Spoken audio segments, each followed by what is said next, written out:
Are the letters SSSS on your boarding pass a reason to worry? What's much more dangerous than turbulence? Should you really be the first to board the plane? You're about to figure it out. You might have noticed that most planes have blue seats. There's no mystery here. Airlines opt for this color because it's considered to have a calming effect. This color supposedly puts passengers at ease and helps even the most nervous flyers to relax. But there's also another, more practical reason. Stains, dirt, and scrapes are less visible on dark blue fabric. Never throw your boarding pass away in a public place. It contains tons of your sensitive information, including your name and frequent flyer number. This, in turn, may allow someone else to check your future bookings, change your seat, or even cancel your flights. So the best way to deal with the boarding pass for a flight you've already boarded is to take it home and feed it through a paper shredder. By the way, if you ever see the letters SSSS or S on your boarding pass, get ready for additional security checks. Instead of these letters, there may be a checkerboard pattern. Anyway, if you have any of these marks, your carry-on luggage can also undergo a thorough inspection. Why might they choose you for secondary screening? Some of the criteria are making a one-way reservation or paying cash for your ticket. In some cases, the selection is absolutely random. Look, your gate is open and the boarding has started. Wait, where are you running? There's no need to hurry. The trick experienced Globetrotters use is always board last. For one thing, you don't have to waste time standing in line. Then, there are fewer people on the jetway and in the aisle, and you spend less time on the plane. No one is going to take your seat anyway. There's one exception though. If you have a bulky carry-on bag, it may make more sense not to board last. Otherwise, the chances are high that all the overhead bin space will be occupied by the time you reach your seat. And then your bag may end up in another part of the plane, and you'll have to wait till the other passengers disembark before you get to your luggage. Duh! Before takeoff and landing, flight attendants usually flip a small switch on the bathroom door. This prevents it from flying open when it's not supposed to. With the same ease, a flight attendant can open the door when someone is inside. Look, they only need to lift the lavatory sign and move the knob into the unlocked position. Pilots don't worry about turbulence. That's because they know that there is a thing way more dangerous than any turbulence. It's an updraft. In most cases, turbulence only drops you a couple of feet down, even though it might feel as if you're falling from the top of the Empire State Building. If the turbulence is strong enough for the pilots to ask flight attendants to sit down, the plane can go 10 to 20 feet down. The most extreme white-knuckle turbulence is super rare. But an updraft is a big air mass, part of a storm or some other weather phenomenon, moving upwards. Pilots don't see updrafts on their radars at night, and when a plane hits one, it feels like driving over a huge speed bump at 500 miles per hour. An updraft is also extremely treacherous because it can push an aircraft upward to dangerous altitudes. Modern planes have a special system that detects other aircraft, mountains, and different solid objects in their path. 10 miles away from another plane, and a voice in the cockpit starts chanting, "Traffic, traffic." 5 miles closer, and the same voice begins to give pilots the directions. Airplanes can operate with one engine, even during takeoff and landing. Both engines failing simultaneously is almost unheard of. But even then, a plane wouldn't drop from the sky like a rock. Pilots would have up to 20 minutes to find a suitable place to land. The way the cabin is pressurized has a great effect on your taste buds. You lose up to 30% of your ability to taste sweet and salty things. In other words, it's not that airplane food isn't tasty, you just don't feel its flavor. That's also the main reason why airline catering companies add extra salt and spices to the dishes they cook. But you know what may help you? Noise-canceling earphones. For some reason, that probably has a scientific explanation. Cutting off all that noise around can help your taste buds. Each of those dings you hear during the flight has its own meaning. In most airlines, a boing soon after takeoff indicates that the landing gear is getting retracted. 3 dings in a row means more urgency than just one. A high-low ringtone informs crew members that their colleague needs them in another part of the plane. 3 low chimes means some serious turbulence ahead. Crew members are supposed to put away meal carts, take their seats, and fasten their seatbelts. If you're a nervous flyer, pick a seat in the middle of the cabin. Turbulence mostly affects the front and rear parts of the cabin. The middle section, which is over the wings, doesn't shake so much. Pilots and co-pilots eat different meals. The reason for this precaution is very simple. Imagine both pilots having the same dish and getting food poisoning. In this case, neither of them will be able to control the plane. If they still want to have the same dish and won't agree to have anything else, there's a safety net. Pilots don't have their meals at the same time. If one pilot ate the dish and still feels okay several hours later, the other pilot can brave their meal as well. What would you say when asked about the filthiest place on a plane? Nope, that's not the toilet seat. It's not even in the bathroom. Flight attendants warn that you should be particularly careful with headrests, seat pockets, tray tables, and seat belts. Experiments have shown that 1/3 of all seat belts have yeast and mold on them. Most tray tables are covered with bacteria. Seat pockets are extremely filthy too, but headrests are the dirtiest of them all. In most cases, flight attendants don't have enough time to change or disinfect them in between flights. If your captain announces they're finishing some paperwork, it means they're busy revising the flight itinerary or waiting for the ground staff to prepare the flight logbook. That's a journal that contains the official record of a journey. Some places, especially those flying long distances, have secret bedrooms for crew members to catch some shut-eye. These bedrooms, called crew rest compartments, are located either at the back of the plane or behind the cockpit. Such a compartment can have up to 10 comfortable beds where flight attendants can have a rest. Plane windows are made of super strong plexiglass that can easily cope with high speeds. And the window panes are shaped in a special way so that the high pressure inside the cabin pushes them against the aircraft body. In other words, plane windows are very unlikely to get broken. Once upon a time, plane windows were square, but the pressure built up in the corners of such windows, making them ultimate weak spots. This means that each square window had 4 weak spots. This made them likely to crash under the enormous stress of high altitudes.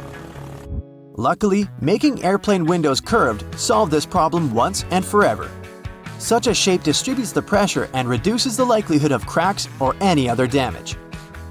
Planes regularly get struck by lightning, at least once a year or once per 1,000 hours of flight time.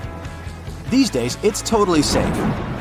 The electric charge simply runs through the aircraft's aluminum shell. It doesn't cause the plane any damage. But did you know that airplanes not only get hit by lightning, but they also trigger it? When an aircraft is flying through a cloud, the friction between its fuselage and the air creates static electricity. Sometimes it can cause lightning.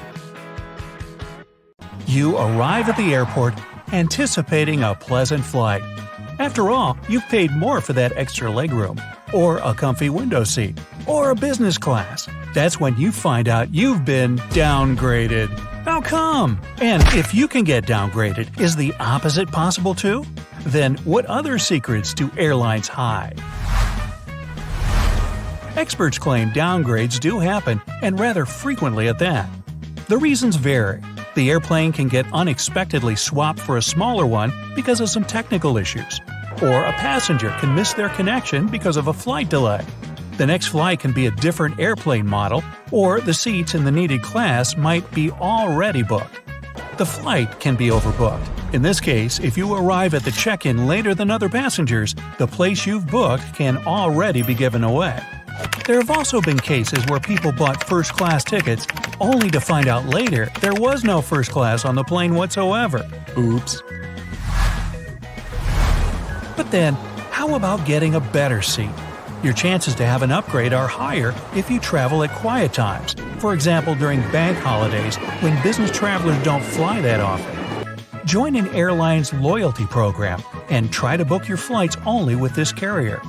Come early for your flight. If there are spare seats in a higher class, you may get them for free. First come, first serve. But the rules of downgrading and upgrading aren't the only secrets airlines, flight attendants, and airport staff don't want you to know. If your flight is canceled, get in line at the airline's ticket counter as soon as possible. But while you're waiting, call their customer service. It's usually faster than talking to a gate agent, and in your case, seconds matter. Airport lounges can be available for regular travelers. In most of them, you can pay a certain amount of money and rest in a quiet place with free food and drinks. You can't stay trapped on a plane without going anywhere for more than 3 hours. Any longer than that, and you can ask for compensation. Crew members have a special name for passengers who turn up late and without an assigned seat. It's spinners.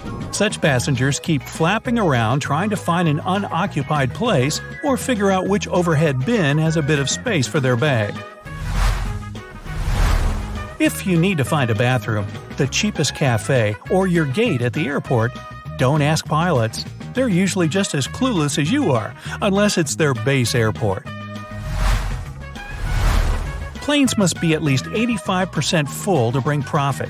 That's why many flights are overbooked in case some passengers don't show or miss their connection. If you get bumped unwillingly and are delayed for 2 or more hours, you're entitled to compensation. If you have a choice, pick cash or a check. Vouchers tend to have expiration and blackout dates.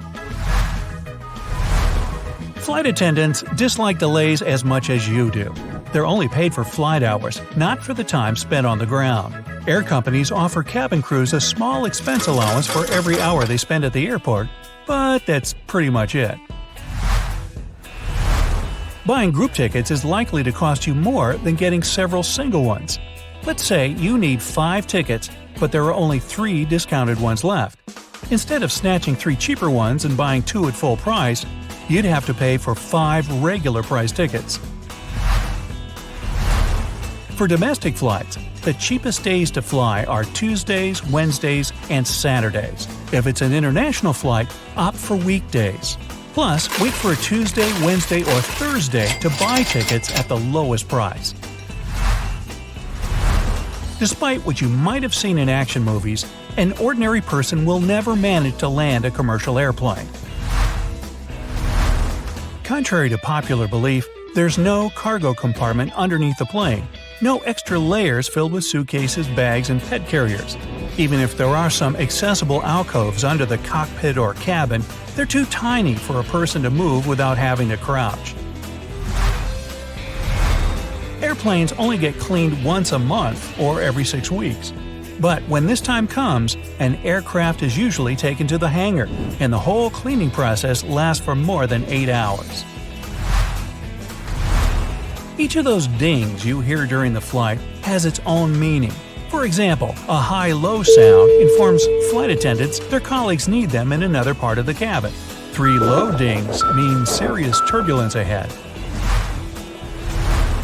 Duty-free stores aren't always cheaper than retail ones. What's more, goods are sometimes delivered to duty-free from regular city stores. So do not alarm passengers. Pilots and cabin crew often replace the word turbulence with a more neutral air pocket.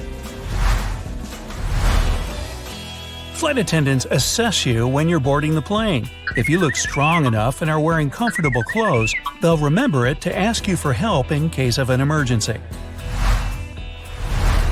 Don't worry if you notice airplane wings flex. They're designed to be flexible. If they were stiff, they would break as soon as the airplane came across the slightest turbulence. You may have an opportunity to check your carry-on bag at the gate, and totally for free.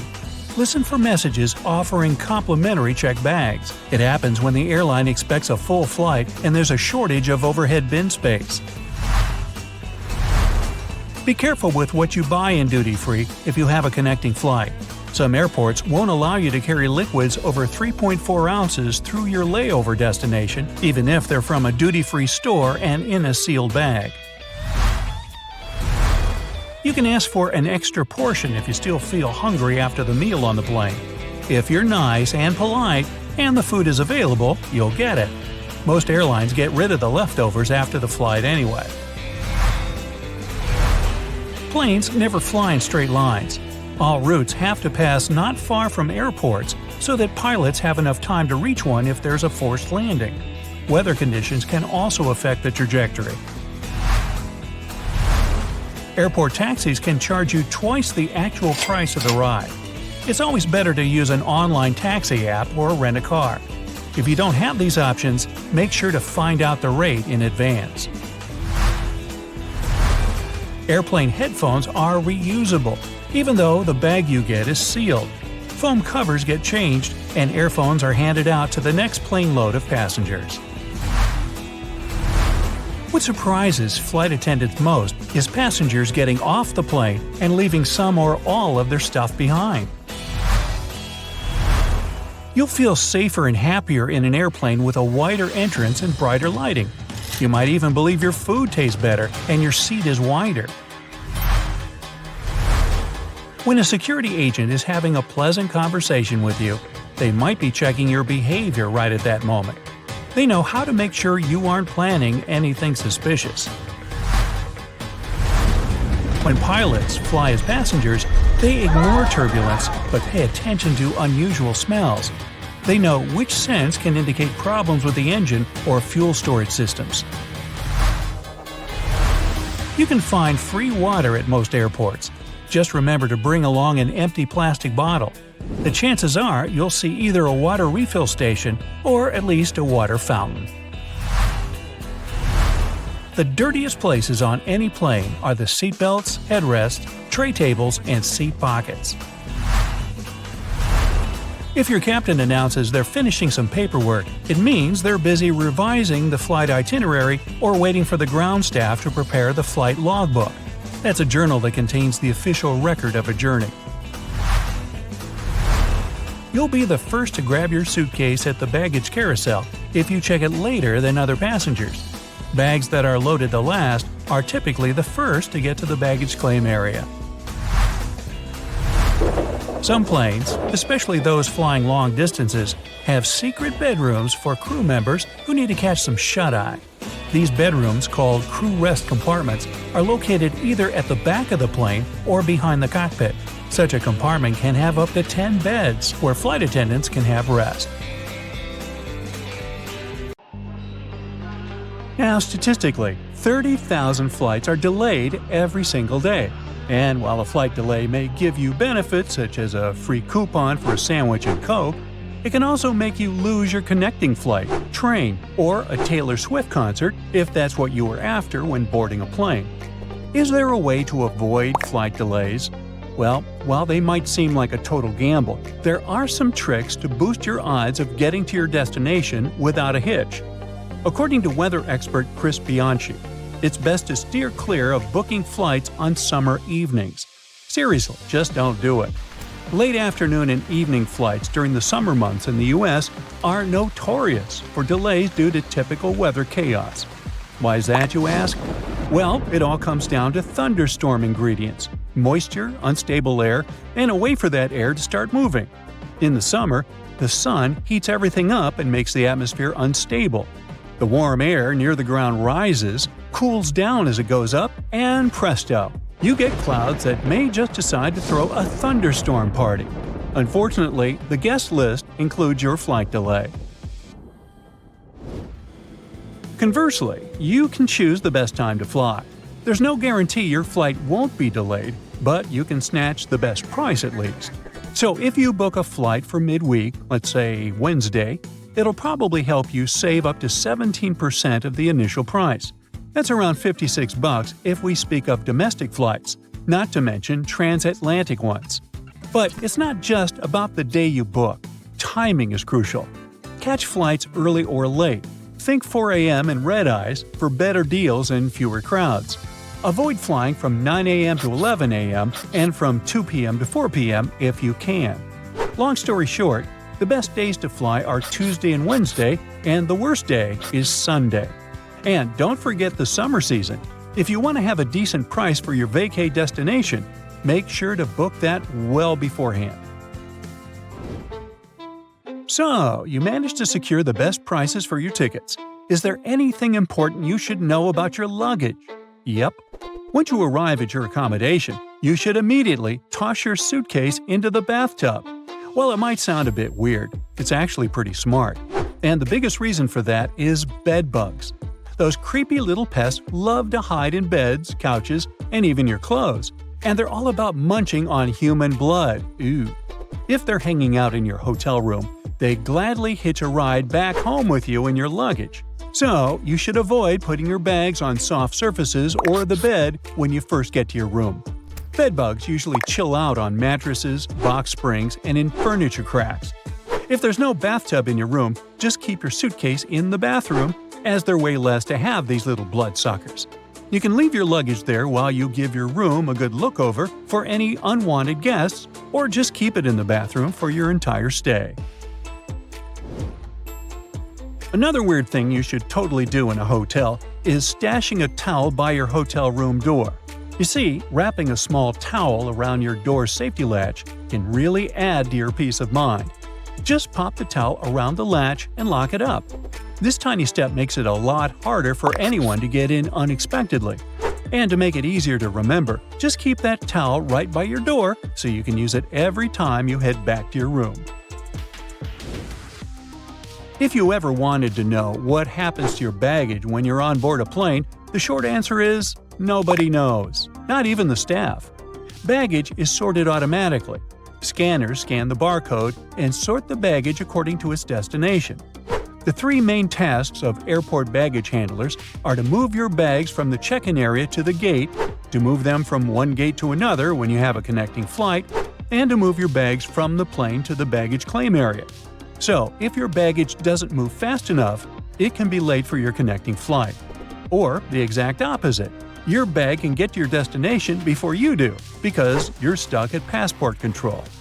Now, some people also claim that you might experience some problems if you forget to tear off old stickers showing a different destination. There's an opinion that, in this case, the scanner might send your baggage to the wrong country. Oops. So, you arrive at the airport eagerly anticipating a well-deserved break from work, park your car in the lot, and discover the steep fees for leaving it there. Why is it so expensive? Airport parking facilities operate like any other business. The expenses involved include the cost to the land, the construction of the parking area, and ongoing maintenance, all of which can add up significantly. Ultimately, someone has to cover all these costs. Furthermore, the convenience of parking close to the airport contributes to the higher prices. If you're not willing to spend extra for this added convenience, consider taking a taxi instead. By the way, the world's most expensive airport parking will make you shell out around $500 a week. It's located in Doha, Qatar, and it's earned accolades for the top-notch quality it provides. I mean, it's not surprising for this money. So, you may find it a bit weird that the flight crew is all about where your window shades are. But there's a good reason. They want to help everyone get used to the natural light outside. Plus, it's super important for a smooth boarding and deplaning experience. In case things go sideways during an emergency, you definitely won't want to be blinded when trying to get out of the plane. Also, keeping the window shades up during takeoff and landing lets the ground crew keep an eye on what's happening inside the cabin. If something goes wrong, like a fire, they can spot it right away and jump into action. If the shades are closed, they might miss crucial signs, which can slow down their response when every second counts. When you're going through security, put your stuff on the conveyor belt in an order that will make it easy to repack later. Start with your backpack so that you can toss things right in as they come out. If you have a laptop or any pricey gadgets, stick them in the middle or in the second tray to keep them safe. Basically, you need to put your valuable stuff between your personal items in the first tray, and your carry-on should be the last to go. This will keep your electronics from getting mixed up with other people's stuff. When it comes to packing, you should totally think about just going with a carry-on for a change. The freedom you get is amazing. And even if you decide to check a bag, definitely bring a carry-on with you. Pack a whole outfit in there. While stolen or lost baggage isn't really common, only 3% of luggage doesn't make it to the destination. Baggage delays happen all the time. So, having a backup outfit will save you from looking like a hot mess while you wait for your stuff to show up. We all love snagging those emergency exit rows for some extra legroom, but let's chat about which seats you might want to steer clear of. First off, avoid the seats directly in front of the emergency exits. They usually don't decline. And if you're eyeing those seats in the very back, keep in mind they don't recline either. But hey, there are some perks to sitting in the back. You'll be super close to the bathroom, and there's a good chance you might get a whole row to yourself since most folks usually skip the last row. Oh, and if you're looking for tips on seat choices for different planes, there are plenty of websites that can help you find the best spots and warn you about the ones to avoid, like those without windows. So there. So there you are. You have a long flight, or worse, a series of flights ahead of you, and it makes you stressed out. But don't worry. I'll tell you about some tricks and secrets from experienced travelers that will make your journey easier and more relaxed. First things first, tell me the truth. Are you an overpacker? Then I've got a solution for you. Try to use all the space available to you. For example, it's a great idea to put small items like socks or a swimsuit inside your shoes. Pack your scarf and belt into your handbag and so on. If you're going to travel with a backpack, put the heaviest items at the bottom. Also, try to roll everything. This way your clothes will take up less space and will wrinkle less. Now, when going on a trip, leave your massive wallet at home. Instead, put all your essentials like your passport or cash into a small container or even a toiletries bag. You can also use a mint tin to keep your credit cards and money. Put everything inside, then cover it with a piece of paper and fill the tin with mints. Voila! The perfect hiding spot is ready. Leave large bottles of ocean or moisturizer at home. Get a contact lens case and fill its compartments with the products you need.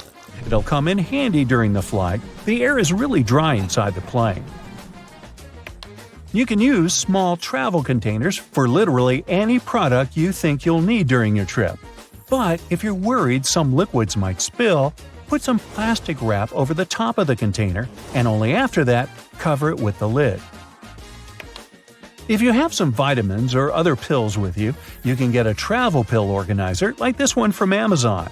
It has several compartments of different sizes, and each of them can hold from 13 to 21 pills or capsules. It also has a sealing ring that will keep your pills safe from dust and dampness. Now, you come to the airport well ahead of time and decide to wander through the duty-free zone. And even though you weren't planning to buy anything, you can't help but put some products in your pockets. Oh, I mean your shopping basket. Don't blame yourself, it's not your fault. Lots of airports are designed in a special way that makes you feel relaxed and at ease. Yep, I'm talking about all those huge windows, a lot of light massage chairs, and comfortable seating areas. And statistically, calm passengers are 10% more likely to spend money on retail, duty-free, and food. One more way airports manipulate you into spending your money is by making you walk through the shiny duty-free stores straight after the security check. But the most curious thing is that the walkway through such stores usually veers to the left. That's done because most people are right-handed, which means they'll use their right arm to pull their luggage and are more likely to look at the right side while passing through the stores. And the duty-free zone veering to the left leaves more space on the right where passengers are most likely to look. By the way, even though duty-free shops have a reputation for being cheaper than in stores, it's not always true. For example, sweets, beverages, and perfumes are likely to cost more at the airport. Plus, be careful with what you buy in a duty-free store if you have a connecting flight. Some airports don't allow you to carry liquids over 3.4 ounces through your layover destination, even if they're from a duty-free store and in sealed bags. Arriving at the airport 2 hours before your flight isn't really necessary. Sure, there are super hectic, ginormous transportation hubs where even 2 hours might not be enough. But in most cases, this recommendation is just an ingenious plan to make you spend more money on shopping, eating, and drinking. After you pass all the security checks and passport control, you'll have the golden hour ahead. That's 60 minutes during which you're most likely to open your wallet, to buy a coffee and sandwich, get a book to read, or even spend a hefty sum on a new perfume. Buying bottled water at the airport can easily make you go bankrupt. There's just one thing every traveler should know. There's free water at most airports. Just bring an empty water bottle through the security check and find a water refill station. These places are usually located near restrooms. If you can't find a modern refill station, there must be at least a water fountain. Now, if you have an opportunity, don't exchange cash at the airport. You'll never get a good rate there. Those who have forgotten to buy some currency beforehand can instead order it online and collect it at the airport. Some services only need a few hours' notice for such an order. Or it might be even better to use an ATM to withdraw some cash at your final destination. Now, to make your trip more stress-free, invest in a high-quality suitcase. This way, you'll be sure that its zipper won't break and your stuff won't end up scattered among other people's luggage. The best option is to get a lightweight one, too. You don't need additional weight while traveling, right? And spinner wheels will help you move your suitcase around much more easily. If there's a possibility, put an electronic tracking device into your suitcase before you check it. It'll help you track your bag during your trip. It doesn't have to be something expensive. You can get one at a reasonable price. Now, here's a very important tip. Take a picture of everything you've packed in your bag before you go to the airport. This way, if your luggage is lost, you'll be able to make a claim with the airline or your insurance company by showing them the items that have been lost. It's bound to increase your chances of receiving compensation for your stuff. You might also consider printing out a copy of your boarding pass and putting it inside your suitcase. This way, if your suitcase gets lost, it'll be easier for airport workers to identify it. Now, if you wear contact lenses, take them off before boarding the flight. That dry air inside the aircraft can dehydrate your eyes and make contact lenses immensely uncomfortable. Ow! When at the airport in a new country, you might be tempted to try some new food it has to offer or buy some unusual snacks to feast on later on the plane. Well, don't do this. Eating anything you're not used to before flying may result in spending more time than planned in the plane's bathroom. You know what I mean? Where's my passport? Ah, here it is. Whew! Wait, have I left my credit card at the store? No, it's here. Does that sound familiar? If you tend to worry about your documents and cards while wandering through the airport crowds, you can get yourself a multi-pocket neck wallet like this one. It has an adjustable neck strap and has enough space to hold your passport, cards, cash, and even your keys. If you're traveling with your family, you can get a large family travel wallet. You can find one spacious enough to contain all your documents and the most necessary stuff you need to have at hand while traveling. And if it's also divided into several named compartments, and some of these products are, you won't need to waste time trying to remember into which one you put your credit card. And here's a bonus fact for you. If you ever see the letters SSSS or *S* on your boarding pass, get ready for additional security checks. Instead of these letters, there may be a checkerboard pattern. Anyway, if you have any of these marks, your carry-on luggage can also undergo a thorough inspection. Why might they choose you for secondary screening? Well, some of the criteria are making a one-way reservation or paying cash for your ticket. In some cases, the selection is absolutely random. Many airports have carpets at their gate areas.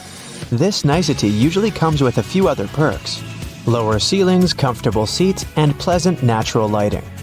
All this costs more for airports, and carpets are not so easy to clean as hard floors are, but they create a cozy feeling for passengers waiting for their flight, making them more relaxed.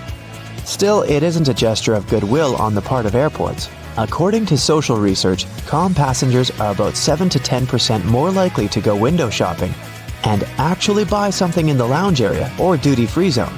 So, by investing in the passenger's comfort, airports actually increase their own income.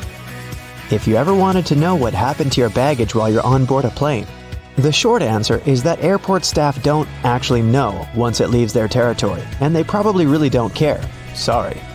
Baggage is sorted automatically. Scanners scan the barcode and sort the baggage according to its destination.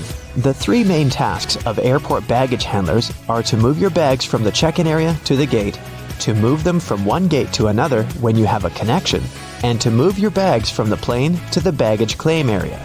And that's it. So if your luggage doesn't move fast enough, it can be late for your connecting flight, or the exact opposite. Your bag gets to your destination before you do because you're stuck at passport control. Another problem can arise if you forget to tear off any old stickers showing a different destination. In this case, the scanner might send your luggage to the wrong country. Most airports are equipped with giant kitchens where the food for passengers is prepared. These kitchens usually cook food for different airlines at once. And since that oh-so-delightful airplane food must be cooked for about 6 to 10 hours in advance, these kitchens have to work 24/7. And however surprising it might sound, the menu for your flight is developed up to a year in advance. This is a common practice for most airlines because every single ingredient matters and adds to expenses. In fact, one airline managed to save $40,000 after they removed just one olive from every salad they served on their flights. Airport staff sometimes ask passengers to rub their hands on a piece of cloth before putting it into a special machine. It might seem kind of scary, but it's actually harmless. You're simply being checked by a machine called an atomizer. Before their working day starts, employees put samples of dangerous chemicals into the machine. The machine memorizes these smells, and in case a person's hand smells like those chemicals, it alerts airport staff to this danger. You know how it sometimes goes. You come to the security checkpoint, and suddenly, it turns out you have something prohibited to take on board in your carry-on. But don't worry, all the things seized during the pre-flight inspection can be stored at the airport for as long as 3 months. On top of that, you have an opportunity to mail them any address inside the country. Things taken away by security and weren't claimed can also get sold at special auctions and are delivered worldwide. If you have a long layover between flights, going to the nearest hotel to rest might not be the cheapest option. There's a much better trick. Check if the airport or airline sells 24-hour access to the VIP lounge zone. In most cases, you can have free snacks and drinks there and use free shower cabins and rooms for rest at a very affordable price. In multi-terminal airports, search for underground passageways connecting terminals that most people might not know about. For example, at Frankfurt Airport in Germany, there's a walking tunnel between Terminal 1 and Terminal 2 that's mostly used by employees since passengers are simply unaware of its existence. There's an actual term for the first 60 minutes after you clear check-in. The golden hour. It's the time that passengers statistically spend more money in retail and duty-free areas of the airport. And having the most comfortable seats in those areas right in front of the shops is a clever trick to lure you in for shopping. Let's admit, sitting in front of a comfy chair while looking at a flashy sign or shopping window can be tempting, and that's exactly what the airports want you to feel. If your flight is overbooked and you can't fly at the designated time, don't hurry to accept the first voucher you're offered as an apology. Normally, airlines keep raising the stakes until they have enough volunteers to give up their flight seats. And if they don't and you've been bumped involuntarily, you can insist on a cash refund instead. Depending on your ticket price and the time of your delay, you might be entitled to as much as $1,300. Most airports have specific experts called profilers. These people practice what's called SPOT, or the Screening Passengers by Observation technique. They carefully analyze facial expressions, gestures, and behavior in order to detect suspicious people. Their job is to notice the nonverbal signs of anxiety, such as people licking their lips, itching, or looking around a lot. If a profiler notices a person acting in a weird or off way, they can invite them for an inspection, where they can talk to a person to find out more about them. Profilers work in both the main halls and in passport control. The typical question they ask is, "What's the purpose of your visit?" Then they check the person's reaction to this inquiry. No matter how reserved a passenger is, if they have something to hide, TSA officers will find out, thanks to the tiniest cues in people's behavior. Before your luggage even gets on the plane, it goes through 5 security levels, and one of them, besides scanning the contents, includes being checked by a special dog that can sniff out dangerous chemicals. It's a well-known fact that a dog's nose is much stronger than that of any human. In fact, dogs distinguish smells from 10,000 to 100,000 times better than people do. No wonder airports take advantage of this super sense for security and regularly use these sniffer dogs to detect suspicious substances. What's really cool is that you can't even distinguish a detection dog from its civilian siblings. Unlike police dogs, the ones working at airports aren't trained to frighten or intimidate people. The most popular sniffer breeds are Golden Retrievers, Labs, and German short-haired pointers. Charging your phone at a specifically designated spot can look convenient, but it's not really safe. If the charging station only allows you to plug in your cord, you might get malware installed on your phone with you none the wiser. The only safe way to charge your phone or tablet is to find an electric socket and use it with your own charger. Same goes for free airport Wi-Fi, apart from the airports requiring you to authenticate yourself more often than not. Someone can easily access your data while you're using an unprotected Wi-Fi hotspot. It's safer to use your mobile data, but if you absolutely have to use the airport's Wi-Fi, best clear or encrypt all your important data on your device. It might be exasperating to take your laptop out of your carry-on at the security check every single time. But the airport staff need to have a clear look at your device to make sure nothing is concealed inside. On the screen of an X-ray scanner, a laptop looks like a semi-transparent object with a clearly visible hard drive, CD drive, and whatnot. But security officers can't see what's behind some of those parts. For example, a dense and rather large battery. People tend to choose the closest security line to them. If that line turns out to be super crowded, just look around after ID and ticket check. You may see another checkpoint with much fewer people. Some checkpoints at the airport are situated at the far edges of the terminal, and that's why passengers fail to notice them. Applying for a TSA pre-check can be a great time saver for traveling in and out of the US. Being a member of this program has some great perks. First, getting through security and passport control happens faster. If you're a pre-check traveler, you won't have to take off your shoes or remove your belt. And forget about placing your stuff like liquids and laptops in special bins. If you aren't flying to or from the US, then you can look up similar services available in your country. If you're flying economy class but don't like it, who does? Check in online and check out the seating options about 4 days before your flight. It's about that time that airlines typically start upgrading seats, and you might get an upgrade to business class for a small fee or even sometimes for free. You can also ask for an upgrade when you're already at the airport. Most people forget about this opportunity or simply don't care, so you might just get lucky. Ah yes, everyone loves a holiday. But figuring out what to pack in your luggage can be a daunting task, especially when you're limited on weight and baggage space. Not to mention, you're likely to do some holiday shopping on your adventure away from home. So, you're going to need extra space on your return for all those souvenirs you've collected. Accumulating too much weight or bulk can end up costing you a handsome fee with the airline if you're not properly prepared. But you can now relax. You just focus on booking your vacation. We'll take care of your luggage with these handy traveling tips. No doubt your clothes are going to take up the bulk of your luggage. Considering most airline standards permit 1 bag for most local trips and up to 2 bags for longer distances, that doesn't grant you a whole lot of space if you plan on being fashionable on your getaway, especially in the winter. However, this doesn't mean you have to turn your undergarments inside out for repeated use. The key here is to be clever with how you pack. Firstly, you might want to consider how you're folding your clothes. The most space-efficient method to store your wardrobe in a suitcase for travel is to roll up each item. Think of your clothes like those sleeping bags you used to take on your camping trips. They always seem too thick for their compacted covers, but with perseverance, you could roll it up tight enough to fit inside. Now, you don't need to wrestle with your clothes quite as much, but the same principle here applies. Start by folding your shirts, pants, and whatever else you plan on packing neatly, similar to how you might find them on a clothing store shelf. Then, when you have them in a relatively rectangular or squared-off shape, roll them up tightly. Now that you have your little clothes logs, start packing them into your bag.